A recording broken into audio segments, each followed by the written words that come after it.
এ কথা কি তোরই নেই রে জানা, আর আজানের পরে শুয়ে থাকতে মানা। সুন্নাতে দোরাকাত ফরজ, সুন্নাতে দোরাকাত ফরজ, এতেই রয়েছে রহমতে খাজানা, এতেই রয়েছে রহমতে খাজানা।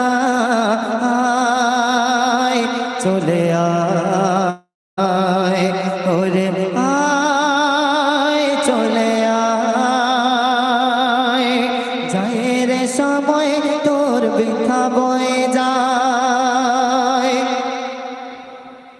বাস্তব দুনিয়াতে দেখবেন আল্লাহ পাক কি না করতে পারে। জোহরের যখন আজান হয় দেখবেন সমস্ত কাজ আমাদের বাধা দিতে থাকে না? আমরা কিন্তু সেটা কেয়ার করি না, খেয়াল করি না, ভালো করে দেখি না ভেবে। বলছে শুনুন।